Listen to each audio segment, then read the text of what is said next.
Hola amigos y amigas de plataforma, muchas gracias por acompañarnos en esta oportunidad. Para mí es un gusto saludarles en este jueves. Mi nombre es Claudia Ortiz y quiero agradecer por su fiel sintonía. También quiero agradecer por todas las personas que han dejado comentarios en el YouTube del programa pasado y los anteriores. Y quiero enviar además saludos muy especiales a Kevin Hernández, a María Minerd, a Ludwin Damas, gracias por sus comentarios, Jorge Flores también, que siempre nos comenta, Marco Tulio Orellana, a Francisco Moreno, que me estaba pidiendo saludos, aquí están tus saludos, Francisco Moreno, gracias por comentar, Ana Fuentes, Josué Orellana también, Carlos Escobar, Saúl Chiguila, Yojalmo Gilvalle y Franklin Guzmán. Gracias a todos amigos y amigas por su fiel sintonía, por estar pendientes de este programa, por dejar los comentarios, por continuar la conversación más allá del programa y pues para mí es un honor realmente recibir todos sus mensajes. Quiero iniciar este programa realmente haciendo un llamado a la conciencia, haciendo un llamado a que nos cuidemos y que cuidemos a todas las demás personas. Hemos dicho muchísimas veces que la pandemia no ha terminado. Si bien habíamos entrado en un momento un poco más tranquilo, donde ya podíamos salir, donde ya podíamos hacer otras cosas, realmente quiero hacer un llamado para que no bajemos la guardia. Estamos teniendo leves aumentos en los casos de COVID-19 en nuestro país.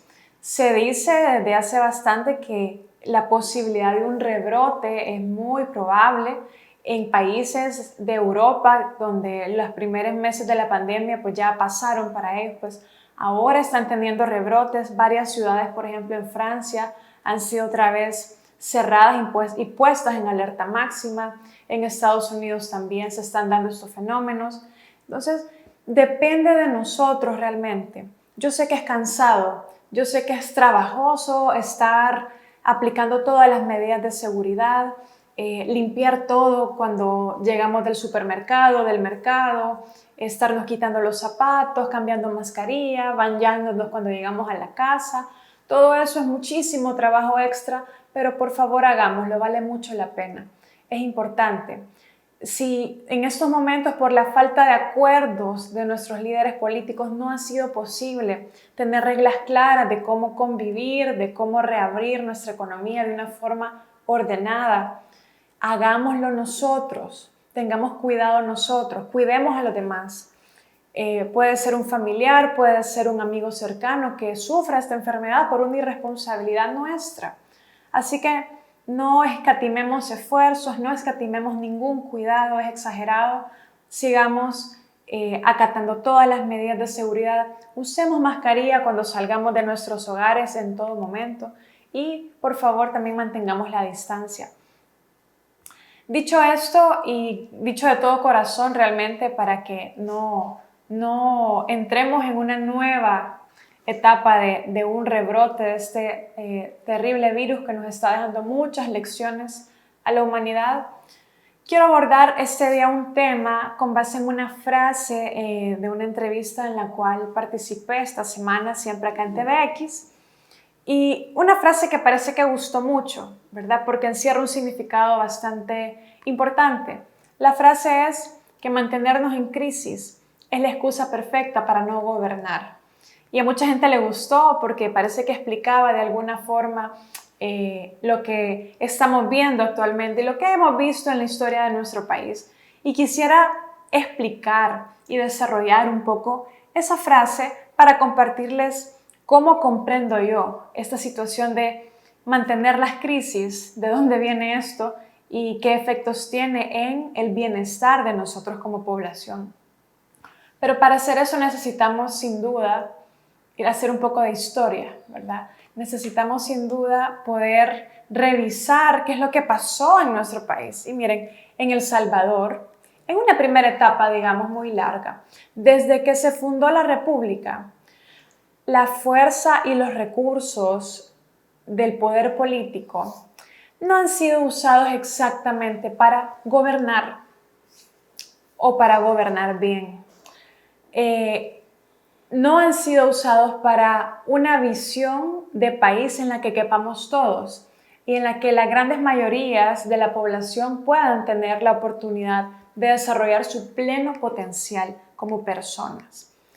Más bien, casi en su totalidad, por no decir en su totalidad, los grupos que gobernaron y que, digamos, tuvimos los últimos años de esta etapa en los últimos 20 años de los gobiernos de Arena, o los últimos 15, digamos, más o menos, porque luego hay una transición, gobernaron sobre todo durante décadas y décadas para tener acceso a recursos estratégicos del Estado y a la manera de hacer las normas para beneficiarse.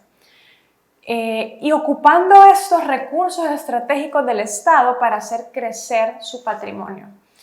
Estos recursos estratégicos del Estado se vendieron, se compraron, se volvieron a vender, o bien también se hicieron transacciones y contratos que no necesariamente beneficiaban a la población, beneficiaban al Estado mismo, pero sí beneficiaban a las contrapartes privadas de estos contratos. Aquí podemos hacer un recorrido histórico de toda esta clase dominante económicamente durante mucho tiempo, desde que se fundó nuestro país, una clase de origen criollo que llegó a dominar de manera económica el país, lo que en algunos sectores se le llama la oligarquía, por ejemplo. Sí, tuvieron acceso al poder. ¿Y el poder qué es? Es la fuerza, las posibilidades y las cosas, los recursos. Gobernar en teoría debe usarse para generar una visión de nación, una visión de país, donde todos podamos prosperar. Sin embargo, nuestra historia, y no es solo de El Salvador, muchos países en América Latina, en África, en Asia también, incluso en algunos sectores de Europa, sufren también este tipo de fenómeno político, social y económico, donde las élites se dedican a gobernar, pero para tener mayores capitales, para tener mayor patrimonio, para tener mayores privilegios. Y eso fue histórico en nuestro país. Por un lado fue generando una clase con más poder económico y por otra parte unas mayorías con menos derechos, con menos acceso a la educación y salud de calidad, a los derechos sociales. Y claro, en el camino hubo algunas luchas, ¿verdad? Algunos intentos políticos de reivindicar estas demandas sociales. Por ejemplo, la Constitución de 1950 fue la primera constitución que ya incluía derechos sociales, como el derecho al trabajo, el derecho a la educación, el derecho a la seguridad social y otras cosas que hasta hoy perduran. O, por ejemplo, también en los inicios de la democracia cristiana que se luchaba contra las dictaduras militares, también se buscaron hacer cambios estructurales importantes para equilibrar mejor la cancha económica en el país. Estos intentos realmente tuvieron muchos obstáculos y mucha resistencia, pero pues también desde los movimientos sociales, desde la sociedad civil, se fueron empujando algunos cambios. Claro que esa ruptura social generada por la injusticia llevó a nuestro país, después de décadas, a una ruptura totalmente profunda que se expresó en la guerra civil. Y que esa herida en nuestra historia, que viene dándose desde décadas pasadas, ahora también se expresa en la situación que tenemos actualmente. Entonces luego esta clase, digamos, dominante económicamente, se vio representada en el partido Arena durante mucho tiempo.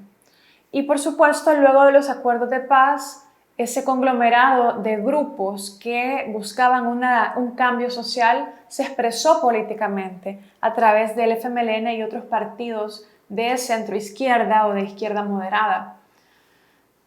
Luego, también podemos hablar de que esta historia de privilegios, esta historia de ocupar el Estado para aumentar el patrimonio, realmente no solo se trataba de tener contratos o de ocupar recursos estratégicos del Estado, sino también de fabricar leyes a la medida que fueran favorables para tener ventajas en el mercado a costa de la dignidad humana, de los derechos de los trabajadores, de los derechos de los consumidores incluso, o del medio ambiente. Desde antaño, este fenómeno se dio en recursos estratégicos como la tierra cultivable, como por ejemplo la banca, el sistema de pensiones, las telecomunicaciones, el espectro radioeléctrico, la producción de energía hidroeléctrica o geotérmica, también las compras de medicamentos, los insumos agrícolas o los hidrocarburos. Pues bien, eso tiene un nombre, señores. Eso se llama corrupción política. Y tuvimos años, décadas en nuestro país de élites gobernantes que se dedicaron a practicar la corrupción política para beneficiar a su sector económico en detrimento de la sociedad. Y de hecho, corrupción política es definida por la ONG Transparencia Internacional como lo siguiente, y escuchen qué interesante. Corrupción política es la manipulación de las políticas, instituciones y normas de procedimiento en la asignación de los recursos y en la financiación por los tomadores de decisión, por los gobernantes, pues, que abusan de su posición para sostener su poder, estatus y riqueza. Tuvimos años de corrupción política, es decir, la corrupción que tuerce las leyes para robar de manera legal, si lo queremos ver de una manera sencilla, para aprovecharse de los bienes comunes o de los recursos que son del Estado y que deberían ser ocupados para generar riqueza común, riqueza a disposición de todos y esto financiar el desarrollo de las generaciones futuras.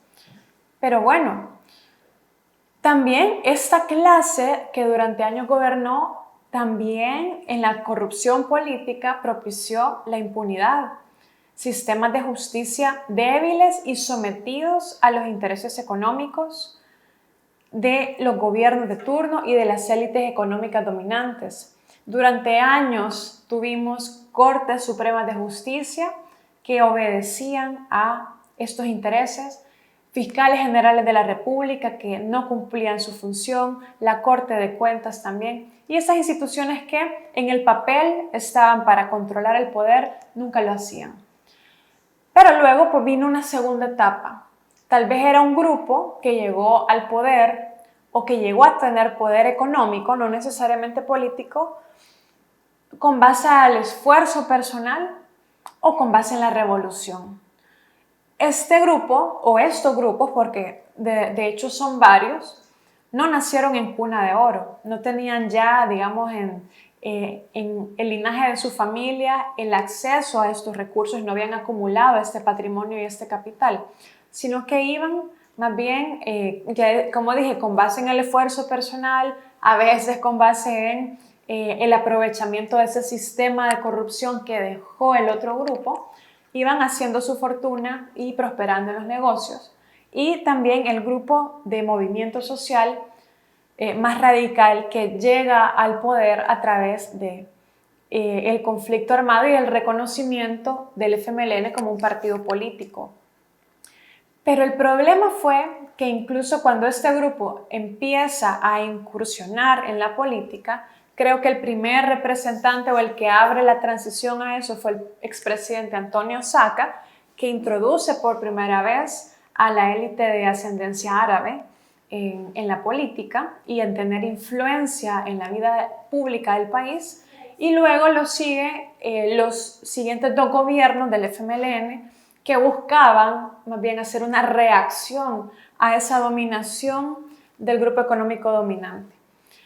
Bueno, se esperaba con los gobiernos del FMLN, sí o no, que cambiara la estructura de injusticia social que veníamos fraguando durante años.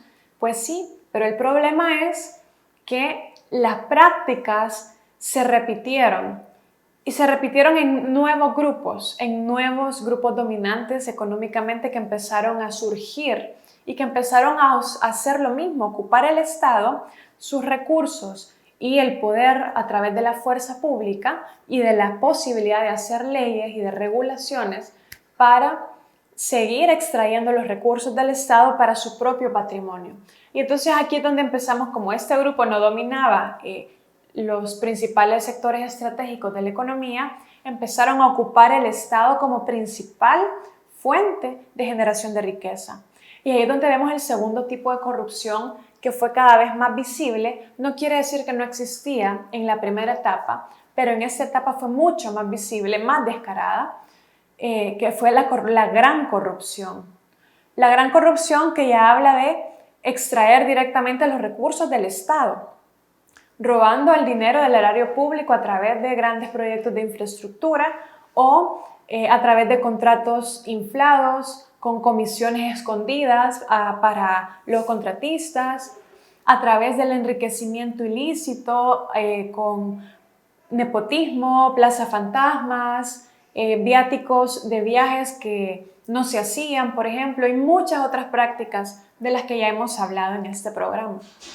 Y bueno, parece que no cambió mucho. De hecho, el FMLN, a pesar de tener una agenda, en teoría, bastante reformista, no logró trastocar esos puntos de poder que había dejado el grupo anterior para poder cambiar las cosas de fondo de la estructura económica y social del país. Entonces, luego de eso viene la gran decepción que parece que en el país no va a ser posible un cambio de fondo para poder tener un futuro mejor para las próximas generaciones. Pero bueno, luego viene el fenómeno del ascenso de Nayib Bukele al poder y parece ser que este personaje y este nuevo grupo que asciende al poder en esta ocasión con un gran apoyo popular, dado de la promesa, uno, de hacer cambios esta vez reales, pero sobre todo de destruir y de quitarle el poder a estos dos grupos anteriores que habían gobernado el país y que le han hecho tanto daño al país. Esas promesas enamoraron al electorado y le valieron al presidente Bukele un apoyo popular, parece sin precedentes a nivel nacional. El problema que vemos actualmente es que no existe claridad sobre cuál es el proyecto económico del actual gobierno. No vemos con claridad una apuesta a un cambio en la forma en la que la economía ha funcionado. De hecho, se sabe ampliamente que este nuevo grupo, digamos este tercer grupo que ha ascendido al poder, tiene vínculos muy fuertes, tanto con el primero, con quienes hacen negocios desde el Estado, como con el segundo, que incluso pueden haber redes de corrupción y de crimen organizado bastante complicadas. Y este tema hay que analizarlo un poco más, pero lo que quiero decir es que no parece haber incentivos reales para que exista un cambio de fondo en la estructura económica y social del país. ¿Cuáles son esos cambios de fondo que necesitamos ver? En primer lugar, la estructura de los impuestos en el país. Proporcionalmente, los que ganan menos pagan más, pagan una parte mayor de sus ingresos para aportar al Estado que a quienes tienen mayores ingresos, pagan una proporción menor de estos para aportar a los tributos. Esto se le llama desde la economía un sistema tributario regresivo, que en sí es injusto. Necesitamos avanzar en nuestro país a un sistema tributario donde los que tienen más proporcionalmente paguen una porción más equitativa de los impuestos que los que tienen menores ingresos. O el tema de las pensiones, el tema del acceso a la seguridad social. Entonces, al final lo que estamos viendo es, en lugar de trabajar, en lugar de empujar hacia esos cambios importantes de protección ambiental, de protección de los derechos de los trabajadores, de una armonía entre el capital y la propiedad privada y los derechos sociales, en lugar de avanzar hacia eso, en lugar de avanzar también hacia un sistema democrático que realmente funcione, más bien estamos viendo que el estilo de gobernar se está basando en generar conflictos permanentes para dar la apariencia de una lucha de una lucha contra ese primer y segundo grupo, pero que en el fondo los intereses reales no están siendo tocados. Los intereses reales no están siendo abordados para cambiar y para tener una estructura de país, de funcionamiento económico diferente de la que hemos tenido. Quiero cerrar esta participación, este programa, recomendando el libro de los autores Daron Acemoglu y también James Robinson, que se llama ¿Por qué fracasan los países? Muy interesante. El subtítulo del libro es Los orígenes del poder, la prosperidad y la pobreza. Y el libro narra una serie de hallazgos de muchas investigaciones que hacen los autores, ambos economistas, para descubrir por qué países que tienen el mismo, que están en el mismo punto geográfico, tienen los mismos tipos de recursos naturales, tienen culturas similares. En unos casos hay países pobres y otros países prósperos. Y la clave de esto, pues, y con esto quiero también acabar, es la diferencia que hace entre las instituciones que construyen los países pobres y las instituciones que construyen los países que logran prosperar. Y dice así: las instituciones políticas de una sociedad son un elemento determinante del resultado de este juego. Y hay algunas reglas que rigen cómo se establecen los incentivos en la política. Determinan cómo se elige el gobierno y qué parte de este tiene derecho a hacer qué. Las instituciones políticas estipulan quién tiene el poder en la sociedad y para qué fines debe utilizarse. Si bien el reparto del poder es restrictivo e ilimitado, las instituciones políticas son absolutistas, como las monarquías que reinaron en el mundo durante gran parte de la historia. Con instituciones políticas absolutistas como países que están en dictadura, por ejemplo, como Corea del Norte, o países de América Latina colonial con muchos problemas de corrupción, quienes ejerzan este poder serán capaces de establecer instituciones económicas para enriquecerse y aumentar su poder a costa de la sociedad. Es lo que hemos vivido en El Salvador y en muchos otros países. En cambio, y aquí viene hacia dónde tenemos que transitar y lo que debería ser gobernar. En cambio, las instituciones políticas que reparten el poder ampliamente en la sociedad y lo limitan son pluralistas. Limitar el poder es importante siempre. En lugar de concederlo a un individuo o a un pequeño grupo, el poder político reside en una amplia coalición o pluralidad de grupos. El poder que no está concentrado, como ha estado concentrado durante mucho tiempo, simplemente ha cambiado de actores, pero el poder ha estado concentrado y los controles del poder no han funcionado, nos lleva a este tipo de sistema que hemos tenido. En cambio, el poder mejor distribuido, con reglas claras y que se aplican, genera sociedades económicamente más equitativas. Eso, señores, es gobernar y no generar conflictos permanentes que nos hacen creer que hay una lucha de poderes cuando en realidad todo sigue igual. Gracias por escucharme en este jueves. Sigamos la conversación en redes sociales. Por favor, déjenme sus comentarios que estaré muy gustosa de leerlos. Les deseo una feliz noche y muchas gracias por su sintonía.